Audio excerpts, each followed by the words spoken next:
14 февраля мы с вами станем свидетелями разрушительного землетрясения в Алматы. Осы 14 ақпаннан бастап Алматыда кезекті жер сілкінісі болады деп дабыл қағып жатыр. Ол дұрыс айтып отқан. Сейсмологтар бәрі біледі, қатты жер сілкінісі болады. В этот раз будет гораздо страшнее и будут последствия гораздо сильнее, чем было в прошлый раз. Бұл жігіт өткен жолы да Алматыда жер сілкінісі болатын алдын ала ескертіпті. Предупреждаю еще раз всех. Но опять же, я знаю, что многие смеются над этим видео, хотя с прошлого землетрясения уже не так смешно. Алматы бір сәтте жермен жексен болуы мүмкін депсіз. Осы 12 болса, онда бәрі тегістеліп кетеді. 12 балл деген ең сұмдығы. Сонда қазір салған үйден ешкім қашамайды. Лифттер тоқтайды, баспалдақтар бәрі құлайды. Плитаның астында жатып өлген деген ең жаман еді. Қазір 2-ақ мүмкіншілік бар халықта. Алматыда қалам дегенде соны жасау керек. Алматы халқы дәл осыны тыңдап алыңыздар. Армысыз көрермен, біз бүгін әдеттегідей әлеуметтік желіде қызу талқыланып жатқан тақырыпты талқылаймыз бүгін. Өздеріңіз білетіндей, Александр есімді блогер бүкіл әлеуметтік желіні шулатып жатыр. Оның айтуынша 14 ақпаннан бастап Алматыда жер сілкінісі болады. Я могу точно сказать, что с 14 февраля мы с вами заходим в самую опасную фазу выброса солнечной энергии. И то, когда оно случится, землетрясение, страшное, сильное, разрушительное, вопрос только времени. По моим прогнозам и предположениям, до конца февраля, максимум начала марта, мы с вами станем свидетелями разрушительного землетрясения в Алматы и разрушительных серий землетрясений по всему миру. Біз бүгін дәл осы әлеуметтік желіде қызу талқыланған тақырыпты арнайы қонағымызбен талқылаймыз. Ол кісі Табиғат экологиялық одағының төрағасы, белгілі эколог Меліс Елеусіз ағамыз. Аға, қош келдіңіз. Ассалаумалейкум, сәлеметсіздер ме? Меліс аға, енді сіз әлеуметтік желіде естіп жатқан шығарсыз. Осы 14 ақпаннан бастап Алматыда кезекті жер сілкінісі болады деп дабыл қағып жатыр. Жалпы енді сіз табиғи апаттарды тақырыбы туралы жақсы сөйлейсіз. Осы біздің Алматының жер сілкінісіне қатысты бейім екені рас қой ол? Бұл баяғыда белгілі зат қой, тарихта бар оның бәрі. Мен айтқан емес, сейсмологтар бәрі біледі. Бізде 100 жыл сайын сондай қатты жер сілкінісі болады. 1887 жылы өте қатты болды, мықты жер сілкінісі. Соңғы 1911 жылы Алматының бәрін қиратып тастады. Соңғы 1921 жылы. Бұлардан кішкене сәл жеңіл, но сонда да қатты. Өткендегі қаңтардағы 23-шіндегі қаңтардағы жер сілкінісі қазір халықты біраз шошытып алғандай. Бәрі белгілі заттар оны. Болуға мүмкіншілігі бар. Бірақ не жүзінде әлі ешкім Японияны күнде сілкінді тұрады ғой. Бірақ олардың саясаты бар жақсы. Қарайды оны. Балаларды, кішкене балаларды үйретеді, қалайды сақтану үшін. Үлкендеріне айта береді. Үйлерін өте жақсы салады. Қирамайды практически көбісі. Содан баяғыда біз үлгі алып, соны дұрыс жасар едік. Біз қазір қаласын жартысы кетеді, бұны айдан ашық. Ана жігіт айтып отыр. Вот алматинцы, у меня такое ощущение, что вы, знаете, как-то вот во сне живете. То есть многие вдруг начали возмущаться, почему все обсуждают тему землетрясения. Извините меня, жить в самом опасном сейсмическом районе страны и думать, что ничего не будет, но это, наверное, верх безответственности и дебилизма, если вы не находите это. Ол дұрыс айтып отқан. Бірақ айтқанның бәрі болған зат. В смысле, біз айтқанбыз оның бәрін айтқанбыз. Бұған дейін де. Иә. Оның бәрін жинап, былай айтып отыр. Болады дегенін оны ешкім айта алмайды. Қазірге дейін. Енді қараңыз, жаңа видеоны көрдіңіз ғой. Қазір екінің бірі қолында соткасы бар, ұялы телефоны бар адамдар осындай видео түсіріп, халықты бір дүрбелеңге салуды әдетке айналдырғандай. Осындай тұста не істеу керек халық? Осы қиын кезде осындайлар көбейіп кетеді. Халық енді білімі өте нашар. Халықтың 30 жылдың ішінде білім жоғалып кетті ғой бізде Қазақстанда. Сондықтан біреулердің айтқанына көніп кетеді халық. Еріп кетеді. Еріп кетеді. Енді аға, Алматыда қазір сәт сайын үйлер 12 қабатты, 15 қабатты, 9 қабатты үйлер салынып жатыр сәт сайын. Жалпы Алматы қаласы енді қауіпті екені анық. Қанша қабатты максимум салу керек? Совет кезінде үлкен жер, оны бәрін біледі, ғылымда мықты болатын, академия наук болып, Димаш Ахметович өзі академик болған, президент болып. Қонаевтың. Қонаевтайдан. Сол кісі Совет одағының академия наукын шақырып, осы Алматыны жақсылап зерттеген, бәр жағынан қарап. Сонда айтқан, олардың шығармасы 700 мың болу керек Алматыда. Одан көп болса, ол өте қауіпті деп. 700 мыңнан көп болмау керек. Оның көп мәселелері бар. Қазір су, бірінші мәселе су. Адам 2-ақ күн сусыз тұруға мүмкіншілігі бар. Оның кейін өліп қалады. Өзендеріміз қараңыздар, су азайып кетті. Балқашта құруын деп тұр. Мен соны 20 жыл бұрын осыны көтеріп, осы мәселелерді айтқам. Президенттеріне хат жазып не қылғам. Тыңдар құлақ жоқ. Кездесі ешқандай мәселе. Соған мен таңғаламын. Қалай бұлар? Бұлар енді адамдар мемлекетті басқарып отырғаннан кейін сондай бірдеңе істеу керек қой. Алматы облысындағы халық саны өсіп жатыр деп отырмыз ғой. Алматы қаласында, Алматы төңірегінде. Қазір бірнеше жаңа қалалар салғалы жатыр. Бұған қатысты не Ол айтасыз? вообще есі жоқтар. Мен көрдім проекттерін. Ойыншық оның бәрі. Бірақ ақша көп келуге мүмкіншілігі бар. Ұрлауға мүмкіншілігі бар. Сол үшін жасалынған соның. Қандай себебі бар? Су қайдан алалар? Өзенде тапшы болып баратыр. Ертең Балқаш өлейін деп тұр. Қазір су мұздықтан 44% мұздықтарымыз еріп кетті. Уже 4% жеріміз уже Қазақстанның жері екен. 4% это қазір бәрі тоғайлары 4%. Ол сондай жер уже шөлдала болып кетті. Құм басып кетті. Яғни мына Алматы іргесіндегі Жетісу қазір Алатау қаласы болып аталғалы жатыр. Қажет емес дейсіз ғой қалаларды қосып. Керек жоқ оның бәрі. Азайту керек деп тұрмын мен. Бұл жерде қазір су тапшы болады. Қайдан алады суды? Құдай әкеп бермейді оларға. Қайта қазір зерттеу керек. Мына мұздықтарымызды сақтауымыз керек. Оған да біздің ұсынысымыз бар. Қалай не істеу керек? Біреуін тыңдаған жоқ па? Лай көшкіні демекші өткенде осы Алматыда бір отбасы қырылып қалды, былайша айтқанда 4 адам. Бұл онда біз айтқанымыз. Қанша рет мен шығып, әкімдерге кіріп, медеу алдында айтып, жоқ, бар көрейікші біз, көресіңдер. Мына, шөп өсетін жер, жауын болса, шөп жатады да, и су жердің астына кірмейді. А бұлар оны кеседі. Сондықтан ертең қазір осы болған апат, ол көбейеді. Қазір қатты жер сілкінсе тағы.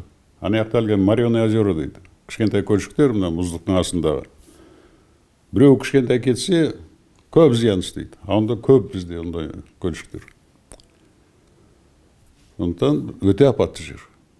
Мына таудың бөктерін ешкім тимеу керек. Бір жағынан қызыл ұлттық парктың жері. Екіншіден ішінде өте көп пайдалы өсімдіктер бар. Үшіншіден жәндік бәрі күзде келіп сөйірден тамағын ішеді. Жейді оны. Қысқа дайындалады. Ол да қазір жоқ. Бәрі үйлерін сабаған, жеріне ешкім кіремайды. Осындай сұмдық болып жатыр. Бірақ ол кетіп қалуға мүмкіншілігі бар. Осындай апат әлгі Көбейе береді дейсіз ғой. көшкін болады, үлкен болады. Вот қазір мына жер сілкінісі болды, бізде паника дейді орысша, қазақша. Қалай дейді? Дүрбелең. Дүрбелең, да? Ес шығып кетті, бәрі қаша бастады. Қазір салған үйден ешкім қашамайды. Кішкене міне қалап шайқалса, лифттер тоқтайды. 20 этажға сояқтан түсіп болған шығар, әлгі лестничный марш дейді ғой. Баспалдақ. Баспалдақтар бәрі құлайды. Сондықтан үйде отыру керек. Үйде отырғанда сақталу керек. Қазір 2-ақ жол бар. Ана жігітті бәрін жинап айтып тұр ғой, оған келсем, бірақ қай күні болатыны оны ешкім айта алмайды. Но болатыны болады. Бұл жігіт, блогер жігіт, өткен жолы да Алматыда жер сілкінісі болатын алдын ала ескертіпті. Сейчас заблаговременно предупреждаю еще раз всех Но опять же, я знаю, что многие смеются над этим видео, хотя с прошлого землетрясения уже не так смешно. В этот раз будет гораздо страшнее и будут последствия гораздо сильнее, чем было в прошлый раз. Бұл жолы тағы да ескертіп жасап жатқандай. Нақты қашан болатынын айтқан жоқ қой, ол болады анда мында, бізде оны білеміз. Қазір разрядка болды. Ол әлгі даже ағашты былай бір жерде чатнап тарс деп сынады ғой. Ол сол сияқты ғой. Напряжение деген. Жердің күші өте мықты ғой. Бірақ белгілі бір күндерді айтып отыр ғой. Осы 14 ақпаннан бастап наурыз айының басына дейін деген сияқты бір болжамын айтып отыр. Енді ол наурыздың аяғына дейін көп уақыт кетеді. Ертең болады деп мақсат қазір халық сақтау. Оны қашан болатыны оны созылып айтады. Қазір екі-ақ мүмкіншілік бар халықта. Біріншісі қайтадан ауылға бару керек. Ана үлкен үйлерден шығу керек. Екінші, бірақ ол тез болмайды. Біз оны қанша болды бір айтып жүрмін. Президентке де айтқан, көрсе Назарбаевқа. Модуль дейді. Модуль болғанда кіші шкаф сияқты. Бірақ та мықты трубалардан салынған, бесшовный жерді бұрғылайтын трубалар бар ғой. Сондай трубадан салынған, сырты как шкаф, и сигнализатор тұр. Чырылдайды осы жер сілкіне. 10 секунд на сейсмотолқыннан бұрын. Осы 4-10 секундта тұра салып ішіне кіріп кету керек. Ана модульді. Арнайы шкаф. Иә, шкаф деп айтуға болады. Бірақ өте мықты. Ішінде тамағы да бар, суы да бар, 5-6 күнгі. Киімі, қазір қысқа. Тағы не, документтер, өзінің бағалы, Керекті заттары бәрі қасында болу керек. Бұл ұсынысыңыз әлі орындалған жоқ, е? Тыңдамайды ғой, ешкім тыңдамайды. Үкімет мен қанша айттым, сөйтіп хотя бы үйретіп, халық үкімет жасамайды оны әрине, халық өз жасау керек. Біз әлі кредит деп жүрміз, тойға кредит алып, соң кейін қайтару мүмкіншілігі жоқ. Мына мәселе жан сақтап, балаларын сақтау. Сол ғана. Дегенмен де бірақ мемлекеттік деңгейде бастама керек қой. Ол халыққа көмектесуі, конечно, ол обязательно керек, өте керек. Кредит алғанда ешқандай әлгі процент андай-мындай жоқ болу керек. Екіншіден темірдің бағасын азайту керек. Темірді өзімізде комбинат тұр, соны жасауға мүмкіншілік бар. Қолжетімді қылып. Иә. И қазір мына видеода япониялар көрсетіп жатыр. Төсектері, допустим, осындай комната төсек тұр. Үлкен жер сілкінсе, төмен түседі, үстін қақпақтары жауып қояды. Ол бірінші қымбат, өте қымбат. Екіншіден, көп механизм болғаннан әйтеп бірдеңкесі қирап қалуға мүмкіншілігі бар. Істемей қалса. И соңғы үстінен бір үлкен плита түссе, оны аша алмайды да қайтадан. Бұда ешқандай не ақша да керек, басқа ішіне кіресіңде тұрасың, бомбоубежище. Қауіпсіздік. Бұрын әлгі 20-30 метрден құлаған зат өлтіреді кімді болса да. Далаға шығамайды ғой. Бұрын совет кезінде үйлер бірінші ұшақ этаж болады ғой, соң кейін 5-ке дейін көтерді. Одан көп рұқсат болған жоқ. Үйлердің арасы өте кең болады. Шығып келсе, барып тұрады, ешқандай құлайтын ештеңке жоқ, сол жерде жан сақтауға мүмкіншілігі бар. Қазір оның бәрі жоқ. Үйді ұрып жатыр, оны неге? Откройте все, пожалуйста, сейсмическую карту города Алматы и посмотрите, стоит ли ваш дом на стыке тектоническом или нет. Там практически все дома крупные, да, высотки, они стоят на тектонических стыках. Если ваш дом стоит на тектоническом стыке и вероятность там стоит прям градация по шкале, где-то 10 баллов, если стоит там 8 баллов, вам однозначно нужно продумать о том, каким образом в ближайшее время с этого дома съехать. Тектонический разлом дейді. Шынаған жерлері ғой. Сол жерде қатты болады. Өзеннің бойы тіпті как раз сол үлкен разлом. Қазір керемет үйлерді салып жатыр. Халықты қыру үшін дегенде істері. Ауылды неге менімше Назарбаевқа келісім бар оның әлгі Қытайлармен 50 завод саламыз деп. Әрине Қытай бізге жақсы технология, кейінгі технологияларды әкелмей ешқашанда. Оларға біздің шикізаттарымыз керек. Оны шығару үшін ол кір технологиялары. Зиян береді оның технологиялары. Табиғатты ластайды. Ластайды, табиғатты ластайды. Сол үшін ауылдарды құртқаны соның мәселе. Халық болғаннан кейін айтады ғой, қазір де айтып жатыр, бірақ олардың бізде бірлік жоқ, сондықтан ауылдың айтқаны қалды, басқаның айтқаны басқа. Бірігіп бірдеңкені айтсақ, онда нәтижесі болар еді. Аға, енді Алматыдағы жер сілкінісінде дабыл жүйесі дейміз ғой, сирена дауыс. Сол проблема болды өткенде. Ол вообще далбаса. Оны қажеті жоқ шыққанда. Жер сілкініске. Басқаға, может быть, бар, алдын ала айтуға. Су тасқыны болып келе жатыр дегенде, или өрт келе жатыр дегенде. Бұл шыққаны соғыста, қояқта самолеттар әлгі бомбасын тастауға келеді ғой. Оны көреді. Осы кезде сирена қойса, адамдар тез әлгі бомба беріші де ғой, жердің астындағы үйлеріне кіру үшін. Ол соған. Бұған бұл уже өтіп кеткеннен кейін ғана ол шиқылдайды. Оның ешқандай қажеті жоқ. Жалпы енді біздің Қазақстандағы төтенше жағдай қызметкерлері жүйесіне көңіліңіз тола ма? Жоқ, мен ол байыстарға кінә жоқ, бірақ заңды өзгерту керек. Кінә болғанда заңда тұр, мемлекетте. Олар бәр жұмысын уже өткен оқиғадан кейін жұмысын бастайды. Жер су тасқыны болса, уже бәрін алып кеткеннен кейін қалғанын жөндейді. Өрт болса, уже басталып кеткен, оны бірнеше күн оны сөндіре алмайды. Оның да қажеті жоқ. Мұнда вообще ештеңке істей алмайды. Алматыға қазір машинаға кіре алмайтын болады. Ағаш құлайды, үйлердің несі құлайды, оны атқарушылар халыққа көмектесетін адамдар ішіне кіре алмайды. Ол үшін оларда инструмент болу керек. Менде площадка болатын, оны Есенов қиратып тастады. Сонда біз бір бөлшегін әбдей сондай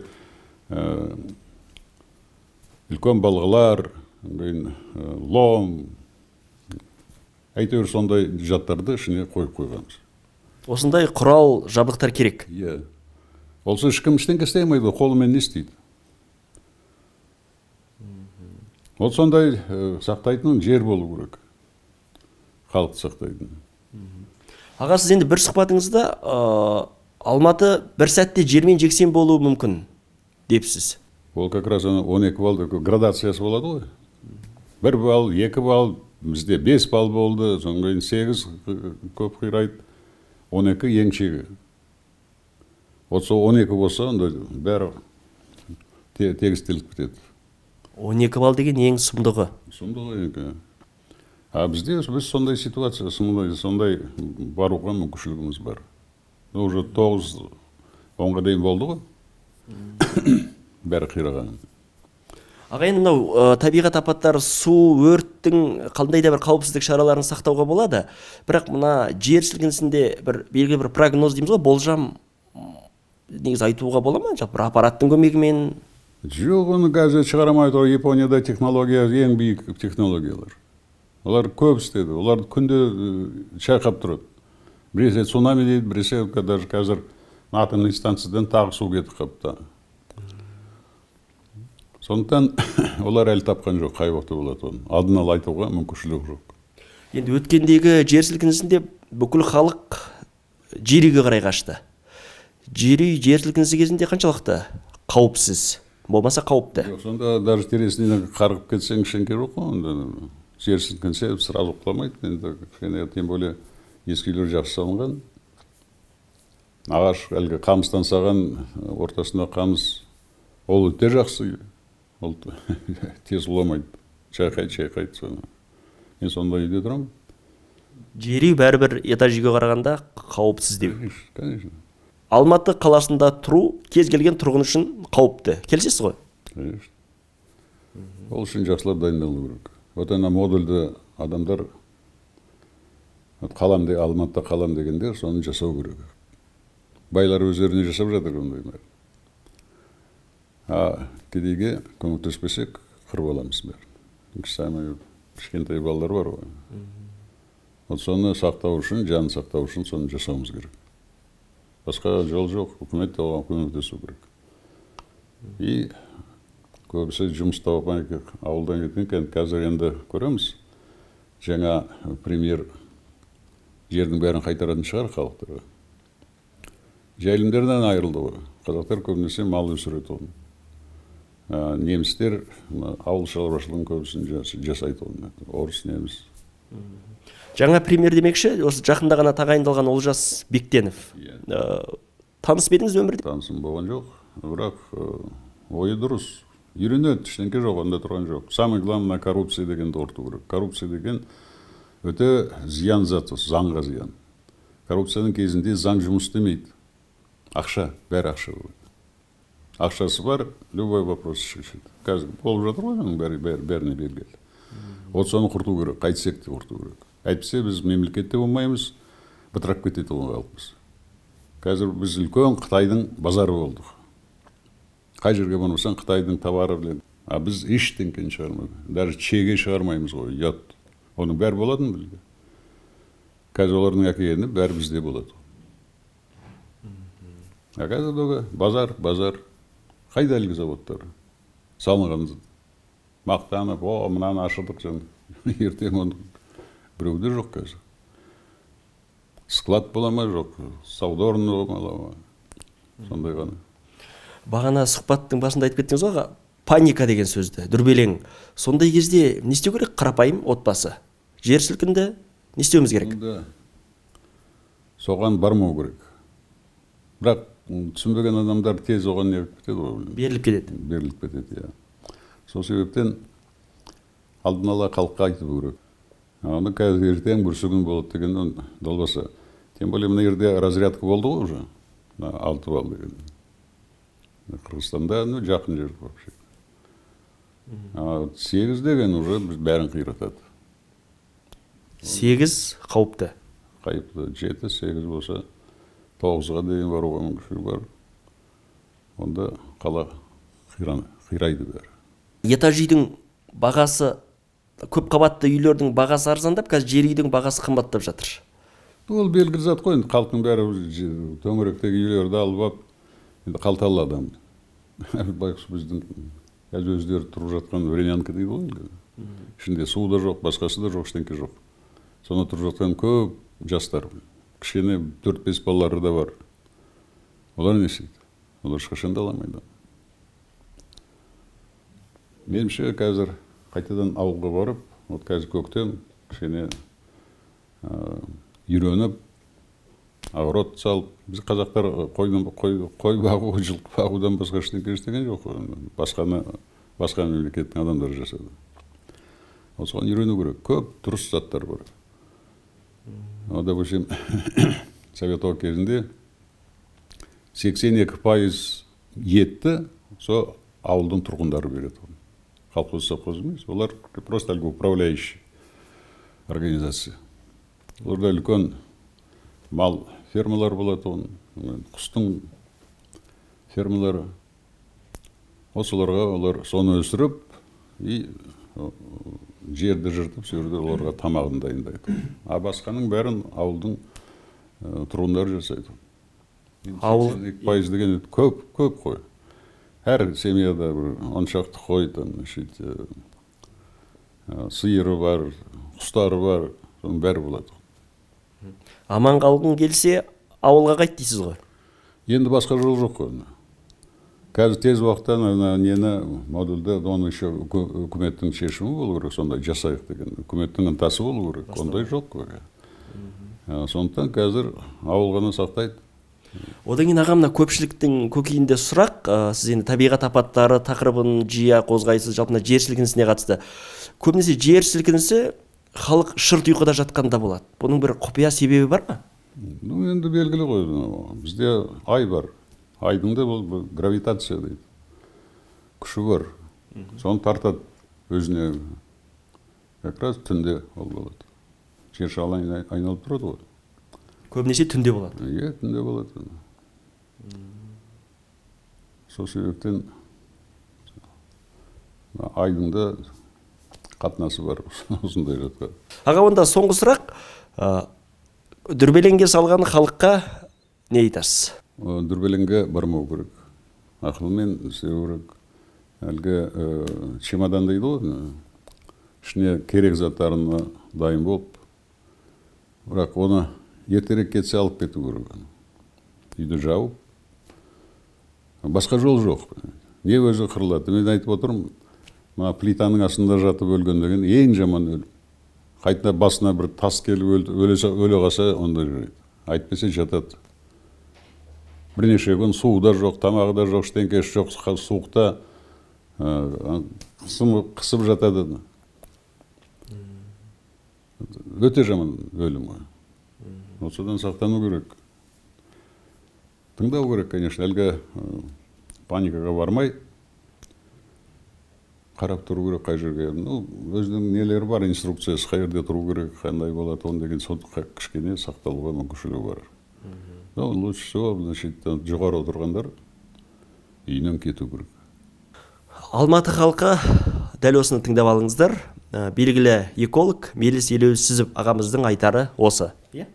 Балаларды ойлау керек. Балалар, көбісінің балалары кішкентай.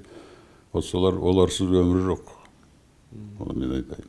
Болашақта жоқ. Ойлау керек.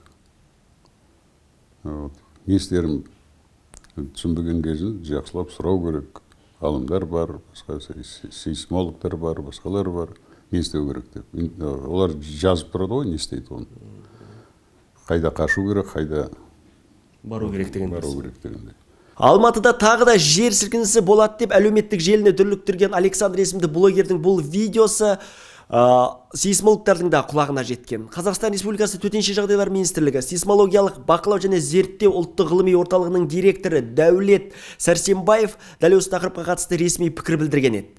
Касательно его прогноза, то что Оның 14 ақпаннан кейін республика аумағында күшті жер сілкінісі болады деген болжамынан келетін болсақ, шынын айтқанда, бұл блогерлер нені меңзеп отырғанын білмейміз. Олардың негіздері қандай? Олар түс көре ме, әлде бірдеңе пайдалана ма? Бұл қиын сұрақ. Шын мәнінде біз күн сайын 200-ден астам параметрді өңдейміз. Мониторинг, гидродинамикалық, гидрохимиялық, геофизикалық, деформациялық процестерді және тіпті биологиялық бақылау арқылы жүзеге асырылады. Оның негізінде біз сейсмикалық жағдайға болжам жасаймыз. Биыл Алматы облысында күшті жойқын жер сілкінісі күтілмейді. На территории Алматинского прогностического полигона не ожидается. Құрметті көрермен, осымен әлеуметтік желіні дүр сілкіндірген жер сілкінісіне қатысты сұхбатымыз тәмам. Абай болыңыздар, аман болыңыздар.